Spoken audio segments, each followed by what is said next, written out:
bá ti rà káti rà pé ọlọ́run wá kádàrá pé wọ́n sọ pé Ṣẹ́ríkí o ọ̀yá wà lọ díje fún gómìnà, ǹjẹ́ ní ẹni tó tó láti fi ṣepò yìí? Akí gbogbo ilé, èmi ọmọ yín náà ni ojúlówó ọmọ Yorùbá, ẹyẹ méjì ìjàsà, ẹ dákun ẹ bá mi dákọ yín fún gbogbo ilé. Orúkọ mi ni ọ̀mọ̀wé Mashood Kamal Okunola Seriki Mùsùlùmí. Lọ́wọ́lọ́wọ́ báyìí mo jẹ́ executive director ní Mega Capital Group of Company. So our head office wà ní Lagos. We have businesses line of issuing houses. We have asset management. We have trustee.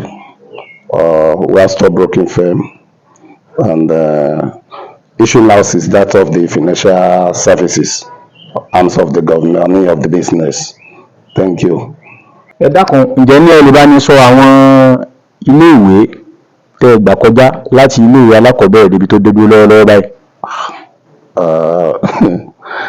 Episode kan nìyẹn, torí mo lọ sí ilé ìwé alákọ̀ọ́bẹ̀rẹ̀. Mo bẹ̀rẹ̀ ní Baptist Primary School Ìwòye lẹ́gbẹ̀ẹ́ Dembi báyìí. Mo parí primary school mi ní Bishop Phillips Primary School Ondo. Mo lọ sí ilé ìwé Asarudeen Secondary School ní Ondo. Nígbà yẹn mo lọ sí ilé ìwé akẹ́kọ̀ọ́ olùkọ́ni tí a mọ̀ sí College of Education ní Ìkẹrẹ Èkìtì. Ìgbà yẹn ó jẹ́ Ondo State College of Education.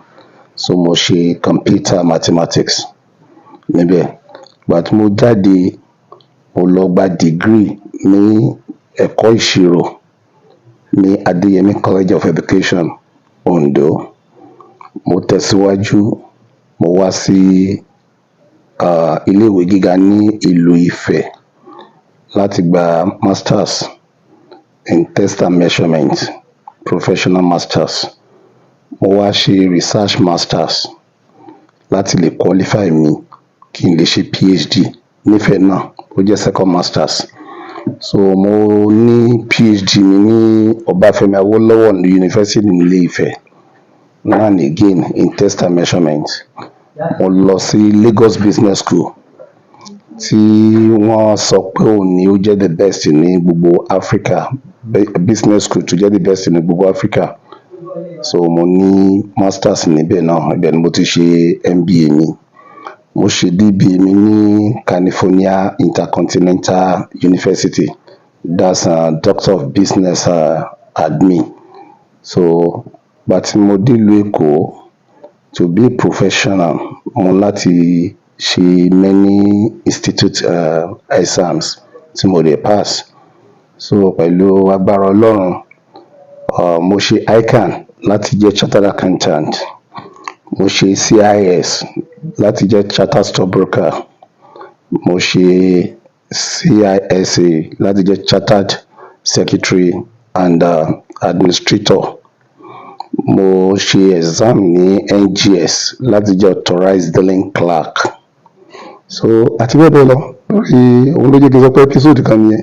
Wọ́n wá ní kí a máa kà á lọ, èèyàn gan tó qualification mi ó tó yóò tó 2 pages tí máa ní kí n máa kọ profile mi. Ẹ ṣé gan. Ẹ dákun, ẹ̀yin gẹ́gẹ́ bí ọmọ bíbí ìlú Ìwó tẹ̀sùn jẹ́ Seriki Mùsùlùmí tilẹ̀ Ìwó, kí ni àfojúsùn yín fún ìdàgbàsókè ilẹ̀ Ìwó, pàápàá jùlọ níbi wùrùwùrù tí ń bọ̀ ní ọdún 2026 tá a wà yìí àti síwájú sí? Kò sí wùrùwùrù kan. Àtúntò ni, ẹ mọ̀ pé nǹkan tó ń gbé kalẹ̀ ni pé ọdún 4 ni àwọn tó bá ń lò, tán bá wà nínú tán ṣàkóso ní state náà máa lò. Lẹ́yìn ọdún 4, àtúntún elétò. Àtúntò ni a jẹ́ pé gbogbo ẹlẹ́gbẹ́ tí ń wọ́n ti ń gbáradì. Kí n gé síbi tí ìbéèrè máa pé fúnlẹ̀ Ìwó. Àfojúsùn fúnlẹ̀ Ìwó ni pé ó wù mí náà kó máa Ìwó jáde tí ó dẹ̀ tún gbàgbá sùn lọ́yẹ̀ tí a lè lọ round tó náà lè negotiate tí ó dẹ̀ lè wọlé.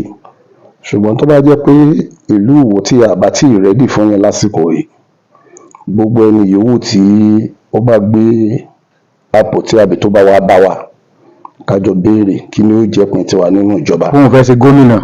Tó bá bá bóun fẹ́ ṣe gómìnà, ká jọ béèrè pé kí ni ó jẹ́ ìpín tiwa nínú ìjọba.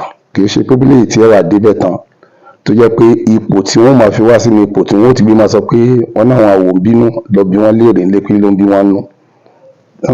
Kí wọ́n fi wá káwọn náà wà lórí tébù pé kí ni ta fẹ́ pín bá a ṣe jọ pín rèé. Kì í ṣe pé àwọn ti wá pín, àwọn àgbààgbà wo ní òótọ́ lọ́rùn wọ́n wá ń bínú ibi ìtẹ́ fún wa kéré ẹ bá a fi pín náà àjọ fẹ́ máa pín ni.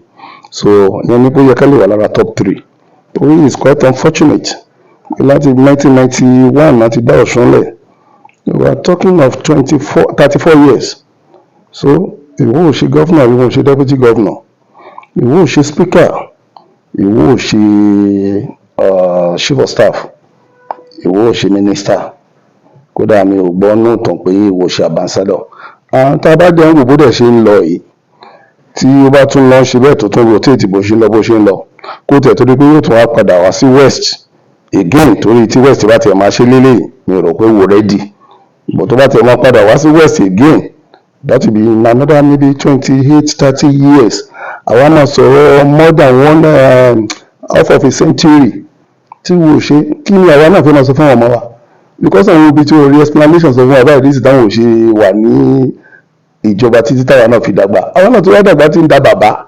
So àwa náà tó wá dàgbà bàbá kí la fẹ́ máa sọ fún ọmọ wa. Tàbá tún wà another 30 years tí wọ́n yẹ nípa gbọ́dọ̀ prepare now. And the people rí ọ̀tá ìgbọ́dọ̀ ní ìsìn pé gbogbo àwọn tí wọ́n bá ń bá wa báyìí tó gbọ́n náà máa sọ pé wo nílò àwọn kejì. Who is my second home? We need to agree. So a ní nọ́mbà tí mo ní pẹ̀lú nọ́mbà ni pé wọ́n ní politics is a game of number. Òǹkà yẹn wà ń bẹ̀. Ìlú jẹ́ ìlú tó ti pẹ́. Ìlú bẹ́ẹ̀ ní àwọn tó ní làákàyè, àwọn tó rí wọn pé àwọn ọ̀jọ̀gbọ́n. In fact nígbà tí mo wá join politics nígbà yẹn, ohun tí mo máa ń sọ ni pé I just come to improve the quality of people that are making themselves available for elective position. As a result, tí wọ́n sọ pé àwọn tó dẹ́tì ló ń play politics, if we get there and play it neat, àwọn tó jẹ́ èèyàn bíi ti tèmi tó jẹ́ professionals bíi ti tèmi they will come. Àwọn aláàlú sọ pé okay, do you have anything to offer? Ẹ jẹ́ ká náà ò dá sí ọ̀rọ̀ ìlú yìí o. Wọ́n bọ̀ tán máa ń mú àpọ̀ náà ìdáṣọ gbogbo ẹ̀. Wọ́n máa ń jọ mí lójú bí ìgbà tó yẹ pé kò sí èèyàn wò. But is that the reason? But ẹ bá ti ní ìdí nọ́mbà pé ẹja lọ bá wọn. Èmi ò wá mọ̀ bóyá something is behind it, bóyá àdé ń sell ara wa out ni, I don't know. But àfojúsùn mi ni pé kí wọ́n wà lókè. And to get there, àfi gbogbo akájọ unite together. Àdàbà bá wá unite together ká mọ̀ pé Ìwó project, Ìwó agenda ló kàn bá yín sìn. Any party tó bá wà, Ìwó ni kó máa ṣe ń bẹ̀. So ó wà nínú party yìí ni Ìwó ni kó ṣe, party B Ìwó ni kó ṣe, so that wàá lè máa sọ̀rọ̀ Ìwó ẹ wo nígbà tí wọ́n ń react ǹjẹ́ wọ́n sọ pé wọ́n ń react pé kò sí nǹkan tí ìjọba tó wà lóde ṣe fún wọn kankan. Wọ́n sọ pé kẹ́ ẹ lọ béèrè kí ló ń bí wo nínú. Ìgbà tá arúgbó kò kì í wọ́n approve ọ̀nà alábala méjì. A dúpẹ́ kọ́lọ́n jẹ́ kó wá sí ìmúṣẹ bọ̀ ṣó yẹ ká bínú kó tó dìpọ̀ máa wá. A dúpẹ́ kọ́lọ́n jẹ́ kó wá sí ìmúṣẹ. So ìlú wa náà ìsàníṣẹ́ta bó bá wá láti ìlú òkè tó bá kàn wọ́n ọ̀rẹ́ wa tàbá jọ dé Ìwó bí báyìí wọ́n á dé Ìwó á tún máa béèrè pé ṣé àti dé Ìwó ni, because Ìwó yẹn so popular níta ju bá ṣe máa ń bá tán bá délé lọ. Look at all the roads to wọ Ìwó, gbogbo ọ̀nà more than 6 àbí tó bá bọ̀ láti Òṣogbo, tó bá bọ̀ láti Ọ̀gbàgbà, Èjìgbò, tó bá bọ̀ láti Ògbómọ̀ṣọ́, tó bá bọ̀ láti Kiri Àpòmù, tó bá bọ̀ láti Ọ̀yọ́. Ta ló cut us from the other city entire world? Ìwó dẹ̀ wà ní central, at least gbogbo ọ̀nà tó dẹ̀ wọ̀lú yẹn kò dẹ̀ wá sí kankan tó dá. Gbẹ̀ngà Adébóyè kọ́ láń fẹ́ wọn fẹ́ nítorí wọ́n ń gbọ́ rẹ́kọ̀dì ẹ̀ ń gbà ìta máa rẹ̀ rí. Wọ́n dábàá tiẹ̀ ní ìgbẹ́ ló kù sí tí ọ̀nà bá tiẹ̀ fẹ́ sún máa kọ̀ di títì. Torí téjò bá san ọ̀ká lè bá tètè rókù rẹ gbé. Wọ́n yà tẹ̀lé ṣépè fún wa náà bí táyé lajú dé iná náà. Ó yẹ ká náà lè pé no, this shouldn't happen to us, but everybody náà ló ń pray. And we have people, gbogbo ìjẹun tó jáde ní Ìwó ìlú gbajúmọ̀ ṣé ọba wa ní ká sọ ni gbogbo wọn ti mọ ọba Adéwálé Àkànbí bó lọba máa wọ̀ tí wọ́n sọ pé yóò sí mẹ́ but the issue is we deserve better bàbá tí àgbà o àwọn náà máa kún àwọn náà dẹ̀ ń kún wọn lọ́wọ́ but ẹni wá gbọ́rọ̀ ìgbà ẹni wọ́n tí ì tọrọ kọ́ ló ń gbé wa dé àyè tí ẹni wọ́n ti gbọ́rọ̀ tí ó dẹ̀ ti tọrọ so ìgbà yẹn náà lẹ lè sọ̀rọ̀ tí ẹ jẹ́ àsọ̀rọ̀ṣẹ́ tí ló fi dáadáa ni mò ń wá fún wò Ọlọ́run dẹ̀ jẹ́ kí dáadáa ó ṣẹlẹ̀ fún wò Ọlọ́run ó gbé wò sókè gbogbo àdúrà tí àwọn bàbá wa ń ṣe lórí ilẹ̀ wo Ọlọ́run jẹ́ kí ó gbà lójú ẹ̀mí wa. ká tó wá máa lọ tó bá tiẹ̀ jẹ́ pé ká tiẹ̀ wá wò pé ó tiẹ̀ wá lọ rí bẹ́ẹ̀ náà kí wọ́n wá wò pé ẹ̀yin ò wò ó ẹlẹ́ẹ̀ṣẹ́ rí ẹ̀ẹ́ṣẹ́ gbà ẹ̀ṣàwó rí tẹ́ bá tiẹ̀ wá lọ tí wọ́n jà lọ ìjábọ̀ lórí wọn máa fà ń gbàmọ́ tí wọ́n jọ fà tí ó tóra wọn nínú òṣèlú tí wọ́n jọ fò pé ìwé nǹkan tẹ̀ jẹ́ àti ẹ̀dán wọn wò tí tiẹ̀ jẹ́ pé ká tiẹ̀ wá wò pé ó tiẹ̀ wá lọ rí bẹ́ẹ̀ náà kí wọ́n wá wò pé ẹ̀yin ò wò ó ẹlẹ́ẹ̀ṣẹ́ rí ẹ̀ẹ́ṣẹ́ gbà ẹ̀ṣàwó rí tẹ́ bá tiẹ̀ wá lọ tí wọ́n jà lọ ìjábọ̀ lórí wọn máa fà ń gbàmọ́ tí wọ́n jọ fà tí ó tóra wọn nínú òṣèlú tí wọ́n jọ fò pé ìwé nǹkan tẹ̀ jẹ́ àti ẹ̀dán wọn wò tí wọ́n bá tiẹ̀ ká tiẹ̀ wá pé Ọlọ́run wá kádàrá pé wọ́n sọ pé Ṣẹ́ríkí o ọ̀yá wà lọ díje fún gómìnà ǹjẹ́ ní ẹni tó tó láti fi sípò yìí. a dúpẹ́ fún Ọlọ́run àkọ́kọ́ tẹ́ bá wo constitution Nàìjíríà ẹni tí ó díje tó máa jẹ́ ipò tó máa jẹ́ president Nàìjíríà mi ò rò pé ìrírí ẹ̀ gan-an ó ní ìdí ìrírí tó tèmi mi ò rò pé ó ní ìdí láti kàwé tó nǹkan tí mo kà yìí ní pé tó lè ṣe gan pọ̀ ní Nàìjíríà ìní àmì ìníwò yìí kò ní ìdí láti kàwé tó bí mo kàwé lókè mo kà mo sọ̀rọ̀ mo ní ti máa ní kí n kọ qualification mi mo látó 2 pages so kò dẹ̀ and ó dẹ̀ wà verifiable both home and abroad in fact ayé dẹ̀ ti wá dancing tí n bá sọ pé mo lọ sí school kan yí àti mo jáde rèé tó bá lọ sórí website school yẹn tó jẹ́ pé wọ́n tó most of o lè dé èyí kó lọ wo gbogbo qualification kó má rí lórí kíni wọn bẹ̀ pé ṣé lóòótọ́ ló tiẹ̀ lọ tó o tiẹ̀ tí ì lọ sí school yẹn rárá o bí bọ̀bọ́ ìṣó tiẹ̀ kàwé tí máa ní mo ṣe ẹ̀ka náà dédé pé òun tiẹ̀ ní ìdìwọ̀n yẹn gan ní degree in terms of qualification yes ṣe kí ẹ bẹ́ẹ̀ but èrò pọ̀ tó lè ṣe but wọ́n bá fún mi I will do it I will perform and I will do it better thank you. kódà lẹ́ẹ̀kan sí ká tó máa lọ ẹ bá mi dárúkọ yín fún gbogbo lẹ́ẹ̀kan sí ká tó máa lọ. orúkọ mi ni Alhaji Mashood Kamal Okunola Sẹ́ríkí Mùsùlùmí ilẹ̀ Ìwó. ẹ ṣé gan sà.